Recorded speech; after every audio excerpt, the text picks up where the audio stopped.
अस्सलाम वालेकुम। शुरू अल्लाह के नाम से जो बहुत मेहरबान और निहायत रहने वाला है। आज मेरे पास 3-4 अहम ख़बरें हैं और मैं आपको बताता चलूँ कि सेकुलर जमातों के इंतखाबात जीतने के बाद और सदर रजब तैयब एर्दोआन की आक पार्टी के इंतखाबात बल्दियाती इंतखाबात हारने के बाद नताइज आना शुरू हो गए हैं। जो मैं आपसे ख़बरें शेयर करने जा रहा हूँ वो हॉरिबल हैं और मैं आपको बताऊँगा कि हो क्या रहा है। यानी मेयर्स चार्ज संभालते किस तरह के काम कर रहे हैं वो बड़े इंपॉर्टेंट है, ये आपसे शेयर करना है। दूसरा, यहाँ पर एक बहुत ही अफसोसनाक वाक़या हुआ है कि एक पाकिस्तानी मियाँ बीवी वो यहाँ पर अपने 4 बच्चों के साथ उनकी हलाकत हुई है और पूरी फैमिली जो है वो ख़त्म हो गई और उसको उनकी लाशों को लावारिस समझ के दफना दिया गया।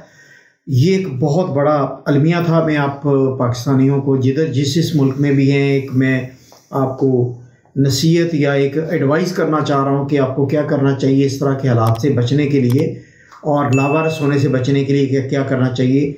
इसके बाद जो अहम खबर है वो ये है कि जो सदर रजब तैयब एर्दोआन की आक पार्टी है उसकी मैनेजमेंट ने और सदर रजब तैयब एर्दोआन की तरफ से जो बल्दियाती इंतखाबात की हार है उसका ज़िम्मेदार किसको करार दिया जा रहा है और क्या वाकई वो ज़िम्मेदार है इस हार का या जो हुकूमती पॉलिसियाँ वो ज़िम्मेदार थी, ये भी एक अहम बात है।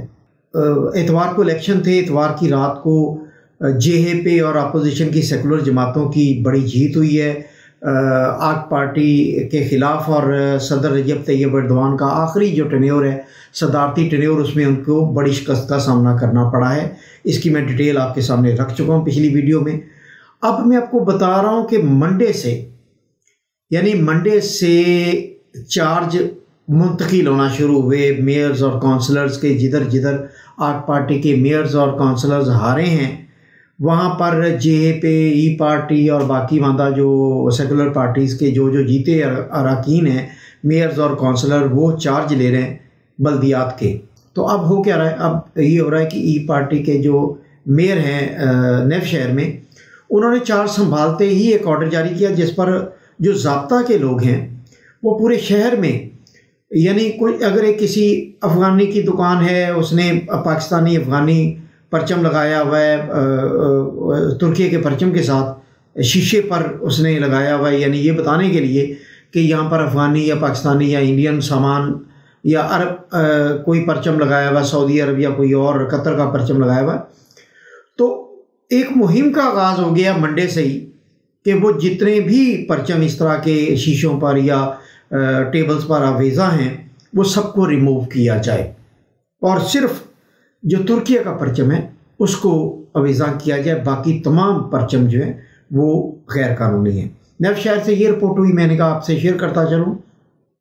इसके बाद जो सेंट्रल रीजन है या ईस्ट नॉर्दर्न रीजन जो है जिधर रजब तैयब एर्दोआन की खातरखा लीड थी आक पार्टी की, वहाँ पर जो जेएपी के अरकान मुंतखब हुए मेयर और काउंसलर वो अभी चार्ज संभालने के बाद क्या कर रहे हैं, रिपोर्टेडली बहुत सारे डिस्ट्रिक्ट्स में और बहुत सारे शहरों में ये रिपोर्ट हो रहा है कि उन्होंने आते ही जो बजट होता है जो इस्लामी मदारस को या इस्लामी तालीम के लिए हुकूमती फंड्स थे जो इमदाद के लिए दिए जाते थे मदारस में बच्चों को कुरान पाक पढ़ाने के लिए या दीनी तालीमात के लिए, उन्होंने आते ही उसे फजूल करार दे के बंद कर दिया। उन्होंने कहा इसकी कोई ज़रूरत नहीं है, ये फ़ंड ज़ाया हो रहे हैं।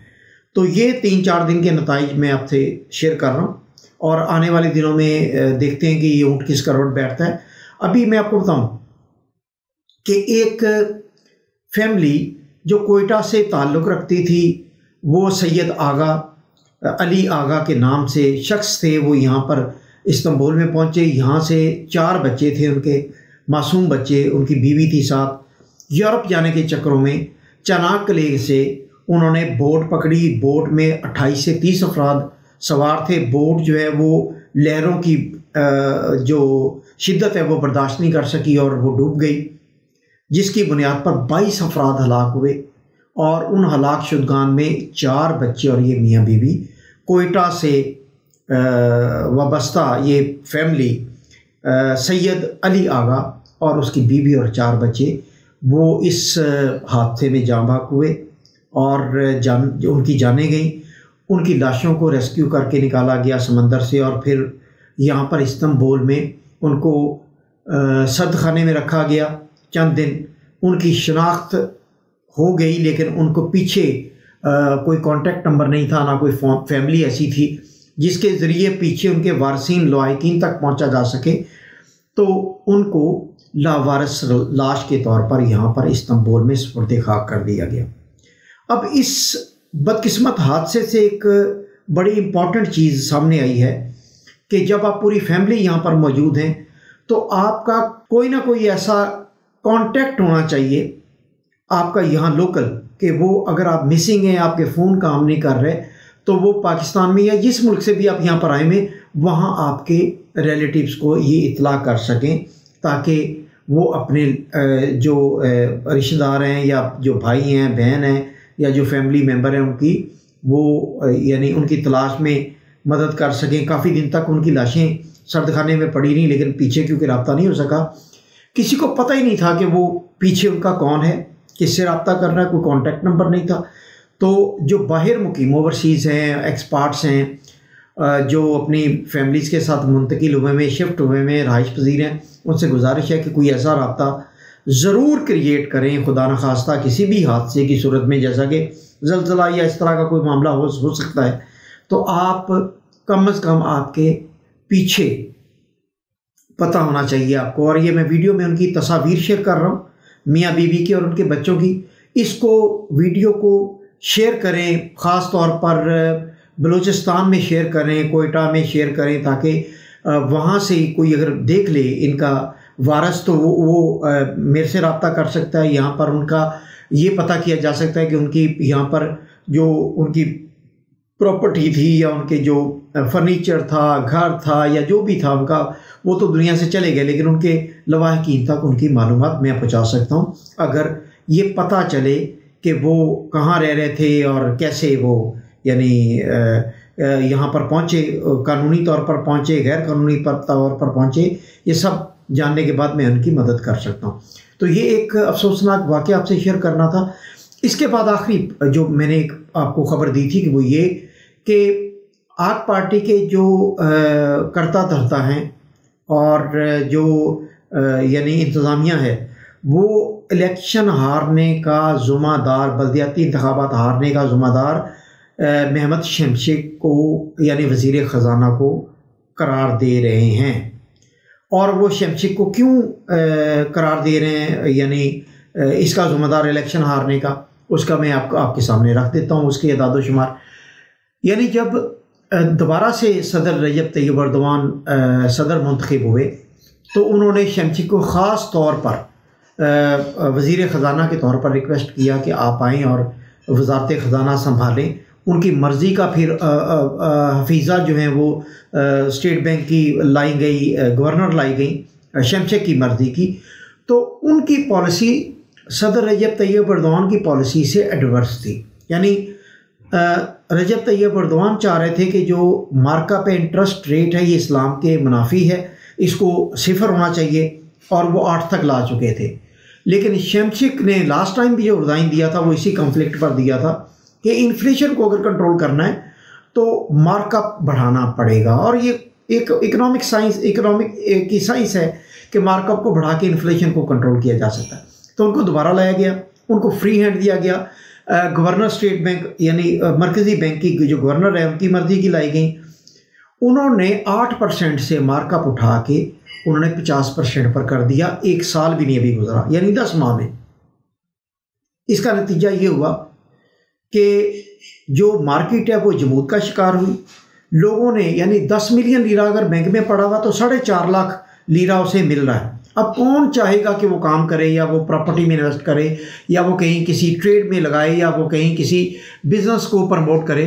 उनको तो 10 मिलियन के अगेंस्ट महाना 4.5 लाख लीरा मिल रहा था। और मैंने आप एक वीडियो में बताया कि 176 बिलियन लीरा जो है वो सिर्फ मार्कअप पे की मद में पिछले 10 माह में दे दिए गए हैं। यानी पिछले 10 माह में नहीं, पिछले 3 माह में। ये मैं सिर्फ मार्च तक की फिगर दे रहा हूँ आपको, जनवरी, फरवरी, मार्च 3 माह में इलेक्शन की वजह से ये अमाउंट इंटरेस्ट रेट में दी गई और लोगों को सपोर्ट करने के लिए बुनियादी तौर पर 2 नुकसान हुए। एक तो ये कि इससे होना ये चाहिए था कि जो मार्कअप है बढ़ाने की वजह से इन्फ्लेशन जो है वो कंट्रोल होनी चाहिए थी, लेकिन बदकिस्मती से आज के दादोशुमार तुर्की की इन्फ्लेशन के 68.7 है, यानी पिछले माह से भी 3.2% मज़ीद इन्फ्लेशन बढ़ गई। तो ये शमशक की नाकामी का मुंह बोलता सबूत है कि उन्होंने मार्कअप तो 50% तक पहुंचा दिया, लेकिन बुनियादी तौर पर वो इन्फ्लेशन को कंट्रोल नहीं कर पाए।